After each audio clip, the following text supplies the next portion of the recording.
RMC jusqu'à minuit 30, l'after-foot. Gilbert Bribois. Il est minuit 16, dans 14 minutes c'est la libre antenne, mais Daniel Riolo est toujours là, Julien Laurence est toujours là et Nico Villas nous rejoint. Nico, bonsoir. Bonsoir, qu'est-ce qu'on lui a mis à Julien Laurence ce soir? Ah mais alors c'est fou. Salut Nico, faut bien qu'on te laisse gagner des fois. Comment? Tu peux pas rader. Ah bah là, me pavoiser comme je dis souvent. Mais, Hamza Ramani nous disait tout à l'heure que c'est la première fois depuis 2020 que City perd avec un tel écart. Alors je regardais, c'est la deuxième C'est contre plus grosse, Leicester à l'époque. deuxième plus grosse défaite de l'histoire de la carrière de Guardiola. Il avait eu 2-4-0, un contre Everton, un contre le Barça avec City. Mais dans sa carrière depuis qu'il est entraîneur, tout club confondu. Guardiola qui a dit hier, cette année, je vous préviens, il ne gagnera pas tous les titres. Et il sentait peut-être un truc venir quand même. Déjà, la 3 défaites de suite, je crois que c'est pas arrivé depuis 2017-2018. 3 défaites de suite, ça lui est jamais arrivé. Non, mais c'est, une fois la première saison, la deuxième saison, un truc comme ça. D'ailleurs, il en a pas mal parlé en conf ce soir. Là, il comparait justement cette saison à sa première aussi. Là. Mais c'est fou ce qui se passe. Bon, avant que je vous laisse parler de votre petit match et tout, là, c'est juste Jokeres. Jokeres, ouais. Il pourrait être dans 66 buts en 66 matchs depuis l'été 2023. Des gens ont besoin de savoir s'il peut être dans le catalogue. Le catalogue 2. Le catalogue parisien? Oui. Je sais pas, on en parle beaucoup, mais il y a du monde dessus. Et puis. Alors, qu'il y ait du monde dessus, c'est 100 millions, c'est une chose. Ouais, est-ce qu'il peut, moi, ce que je veux savoir, c'est est-ce qu'il est dans le catalogue? La clause? Parce qu'il y a des joueurs qui sont très bons, on sait qu'ils seront jamais dans le catalogue. En fait, si tu veux. S'il peut être dans le catalogue, après le prix, c'est accessoire. En fait, si tu veux, le catalogue, ça veut rien dire. Le catalogue, c'est. Au Portugal, tous les gros clubs, et notamment depuis que Varandas, le président du Sporting, a été élu, si tu veux, le prédécesseur de Varandas avait fait d'un point d'honneur de dégager Jorge Mendes de tous les négoces qui étaient faits par le Sporting.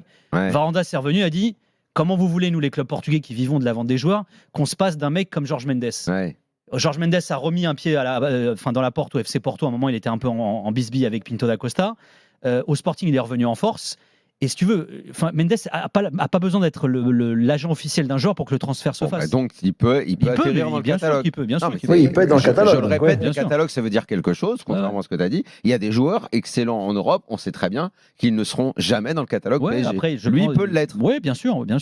Après, les Français avaient besoin de savoir. Oui, bien sûr, mais j'en doute pas. Ça faisait 42 ans, je crois, qu'il y a un joueur du Sporting claquait pas un triplé en Ligue des Champions. Enfin, la soirée est quand même assez folle. Le match est assez fou aussi d'ailleurs. Et là, on va en parler un peu. Mais Ruben Amorim l'a dit en conf d'après-match. D'ailleurs, Julien, je pense que tu te régaleras avec lui en conf de presse. C'est il va être génial, ouais. On avait fait un article, je me souviens, il y a quelques temps dans la revue de l'After sur les adeptes du morinisme. Dedans, il y avait Abel Ferreira qui a tout gagné avec Palmeiras, qui est toujours là-bas d'ailleurs au Brésil. Il en a 4 ans d'ailleurs de longévité, ce qui est complètement hallucinant dans le pays le plus instable pour les entraîneurs. Et il y a Ruben Amorim qui sont deux entraîneurs, le futur de la quintessence des entraîneurs portugais. Mais en termes de communication, Amorim, c'est l'anti-Mourinho. C'est-à-dire que tu vas te régaler avec lui. Pas parce qu'il va te balancer des petites phrases et des pics, parce que c'est un mec qui est frais, qui est rafraîchissant. Tu vois encore là, il gagne 4-1 face à City. Il t'explique qu'il y a 2 ans et demi, c'est lui qui se prenait une branlée par City en Ligue des Champions. Et que là, inversement à ce qui s'est passé il y a 2 ans, c'est, tout leur a souri. Que finalement, c'est, comme dirait Polo, c'est un peu une anomalie statistique. Que c'était une soirée où tout pouvait bien se passer. Il a été porté en triomphe par ses joueurs à la fin du match. Rendez-vous compte quand même, c'est un entraîneur qui va quitter son club en cours de saison et qui est porté en triomphe pour sa dernière à domicile par ses joueurs. Enfin, il y a un truc fou. Il a été salué, remercié par les journalistes en conf de presse, ce qui est assez rare au Portugal quand même, qui l'ont remercié d'avoir toujours joué le jeu avec la presse. Vraiment, c'est un mec qui est totalement différent en termes de communication par rapport aux postures qu'on a l'habitude de voir, notamment de façon très caricaturale au Portugal, des mecs qui sont toujours contre l'arbitrage, contre la presse, qui se plaignent sans arrêt. Lui, il est frais, ce mec. Voilà, il apporte un truc nouveau. Alors, il est jeune aussi, il a même pas 40 ans, mais ce qui se passe autour de ce mec-là est hallucinant. Le gars, il a fait une carrière de joueur international. Lui aussi, ça aurait été bien qu'il soit dans le catalogue. Alors, figure-toi que... Alors, je vous raconte un petit truc. Vous savez qui est le beau-frère de Ruben Amorim? Le beau-frère? Ouais. Non. Antero Henrique. Ah ouais. Ils sont mariés avec des sœurs, en fait. Ils sont de la même famille. Et Antero pousse beaucoup pour lui depuis pas mal de temps. Le retour d'Henrique. Non, mais Rivaux, parce que le catalogue Henrique, si tu veux, Antero, c'est pas avec le catalogue Campos. Non, c'est sûr. Mais si tu veux, mais Antero est passé par le Paris Saint-Germain. Oui. Voilà. Et puis Antero, surtout, il est toujours bien avec le Qatar, puisqu'il travaille pour la Ligue Qatari, il est directeur sportif de la Ligue. Il a toujours cru en lui à ses tout débuts. Amorim, quand il se retrouve entraîneur du Sporting, il a 35 ans, il n'a pas le diplôme. Et le président Varandas paye sa clause libératoire à Braga. Il paye 10 millions d'euros pour un mec qui a entraîné une douzaine de matchs en équipe première en Liga portugaise. Et à l'époque, tout le monde dit que Varanda, c'est un fou. Ce qui d'ailleurs, pour un club portugais, payer 10 millions d'euros pour un joueur. Avec le recul, c'est bien joué. Et là, il va regagner 10 millions, plus 1 million pour le staff, pour le vendre, entre guillemets, à Manchester United. Mais Antero Henrique a toujours cru en lui. Pas parce que c'est son beau-frère, mais parce qu'il trouve que c'est un mec qui a des idées, qu'il est rafraîchissant. Non, mais c'est vrai, ça y fait beaucoup. Et moi, je sais que l'un des regrets qu'a Antero, c'est qu'il aurait bien voulu le voir au Paris Saint-Germain, par exemple, à un moment où ça aurait pu se faire, éventuellement. Tu vois. Bon, City, Julien, qu'est-ce que tu peux rajouter ce soir sur cette bonne baffe là qu'ils ont pris dans la tronche? Non, alors je suis d'accord avec Nico dans le sens où le match aurait pu tourner de façon différemment. Foden marque après 4 minutes. Je pense qu'au bout de 20 minutes, il peut y avoir 3-0 pour City. Haaland rate des occasions. Voilà, au final, ils ont 77% de possession, je crois, ou 74% de possession. Il rate aussi un péno dans le match, hein, je le rappelle. Ouais, après Haaland en seconde période, mais alors il y avait déjà 4-1, je crois, au moment du penalty. Au moment du péno, il y a 3-1. 3-1, ouais. Ouais, 3-1, mais je sais pas s'il serait revenu. Il serait peut-être revenu après, mais pour City, c'est une humiliation, on l'a dit. La défaite, déjà, la taille de la défaite, plus la 3e défaite de suite, après Tottenham en Coupe de la Ligue, Bournemouth en championnat, et donc là, le Sporting en Ligue des Champions, en trois compétitions différentes.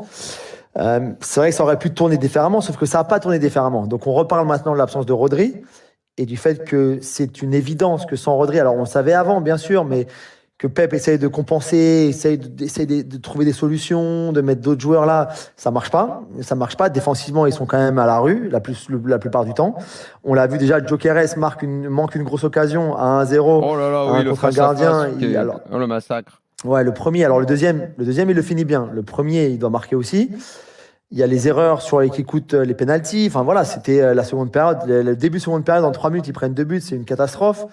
Donc, moi, je suis un peu inquiet quand même, sincèrement. Et côté Amorim, l'ironie, bien sûr, de la soirée, c'est que lui, le futur entraîneur de United, humilie City en Ligue des Champions.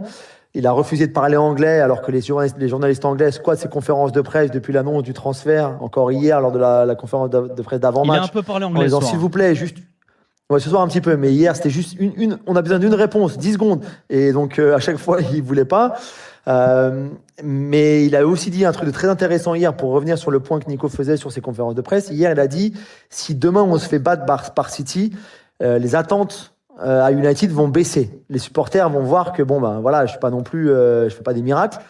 Je pense que la victoire de ce soir a eu l'effet inverse. Et que du côté de United et d'Old Trafford ce soir, on est comme des fous. Tous les supporters. Juste pour prolonger cette phrase, et derrière, il a dit, sur le ton de la boutade, il a dit, en revanche, si je gagne demain, on va croire que je suis le nouveau Alex Ferguson. Et alors, ce qui est drôle, et d'ailleurs, aujourd'hui, la première question qu'il lui est posée en conf d'après-match, il y a un journaliste là qui lui dit Hello, the new Ferguson. Donc, lui, il se marre, forcément. Mais c'est vrai qu'il va y avoir une énorme attente. Et d'ailleurs, on en parlait tout à l'heure en off avec Daniel et Gilbert, mais moi, je suis très étonné par le choix de Ruben Amorim. Mais vraiment, moi, je pense que United a beaucoup à y gagner.